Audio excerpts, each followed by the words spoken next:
엘리사가 그에게 이르되 내가 너를 위하여 어떻게 하랴? 내 집에 무엇이 있는지 내게 말하라. 그가 이르되 계집종의 집에 기름 한 그릇 외에는 아무것도 없나이다 하니. 아멘. 우리는 살아가면서 참으로 다양한 문제들을 만납니다. 경제적인 어려움, 건강의 문제, 인간관계에서의 갈등이나 앞날에 대한 불안 등 우리가 겪는 문제들은 저마다 다르지만 공통점이 하나 있습니다.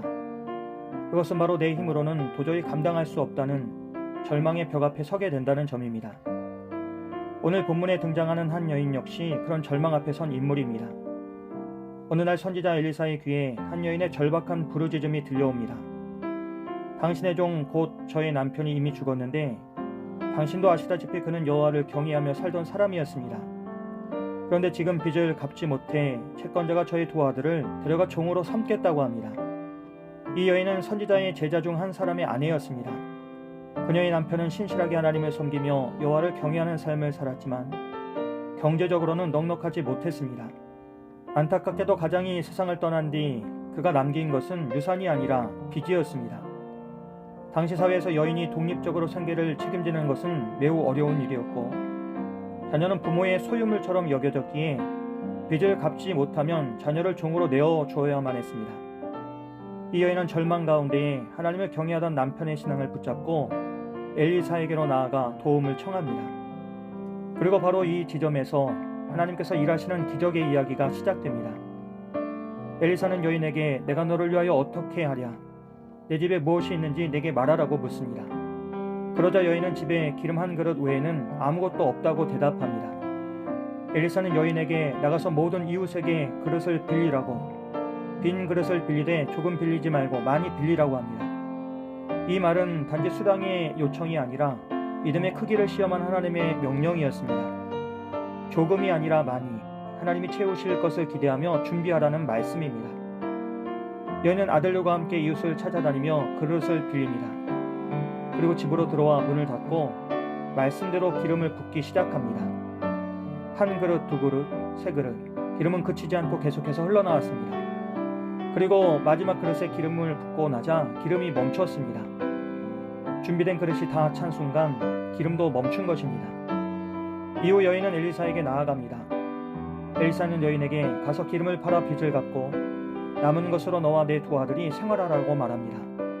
하나님의 은혜는 빚을 갚기에 넉넉했고 남은 것으로 생계를 이어갈 수 있을 만큼 충분했습니다. 이처럼 오늘 본문에 나오는 여인은 절망의 순간에 상황을 탓하거나 무력함에 주저앉지 않았습니다. 그녀는 엘리사를 찾아갔고 기름 한 그릇밖에 없었지만 엘리사의 말에 순종하며 이웃을 찾아다니며 그릇을 빌리는 일을 멈추지 않았습니다. 믿음으로 행동한 것입니다. 우리는 때로 너무 큰 문제 앞에서 아무것도 할 수 없는 자신을 보며 답답해하지만 하나님은 그때 우리가 무엇을 하는지 우리의 믿음과 행동에 주목하십니다. 그리고 하나님은 우리가 가진 작은 것이나 아무것도 아닌 것 같은 것을 통해서 새 일을 행하시고 귀를 열어주십니다. 그때 우리가 해야 할 일은 믿음의 그릇을 준비하는 것입니다. 때로 믿음의 그릇은 기도일 수 있습니다. 그리고 그것은 하나님의 말씀을 붙드는 마음일 수도 있습니다. 중요한 것은 기름은 그릇이 있는 만큼만 채워졌다는 사실입니다. 그릇이 많을수록 기름도 많았고 적었더라면 기름도 적었을 것입니다. 하나님은 준비된 그릇 안에서 역사하셨습니다. 이것이 믿음의 원리입니다. 하나님은 지금도 우리에게 그릇을 준비하라고, 많이 준비하라고, 내가 너를 위하여 기름을 붓겠다 하십니다. 그때 우리가 무엇을 해야 합니까? 겸손함으로 우리의 빈 그릇을 하나님 앞에 내어놓아야 합니다. 믿음의 그릇은 무엇으로 가득 찬 그릇이 아니라 비워진 그릇입니다. 우리가 이미 우리의 생각과 계획, 경험과 자존심으로 채운 마음에는 하나님의 은혜가 머물 자리가 없습니다. 그래서 하나님은 때로 우리의 삶에 깨트림과 비움의 시간을 허락하십니다. 실패와 절망, 그리고 좌절과 고난은 아프지만 그것이 때로는 우리의 교만을 꺾고 자만을 걷어내는 은혜의 과정일 수 있습니다. 그 시간을 통해 우리는 낮아지고 결국 하나님밖에 없습니다라는 고백으로 하나님 앞에 서게 됩니다. 이처럼 믿음이란 내 힘과 결단으로 무엇인가를 이루겠다는 의지가 아니라 하나님만이 채우실 수 있음을 인정하고 그분께 내어드리는 겸손한 태도입니다. 우리가 자신의 뜻을 내려놓을 때에 그때 하나님은 하나님의 방법으로 우리를 채우십니다. 그래서 기적은 언제나 빈 그릇에서부터 시작됩니다.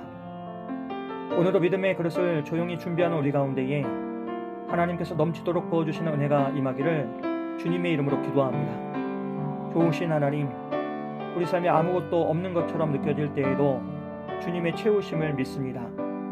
주님을 의지하며 겸손히 주님의 은혜를 구합니다.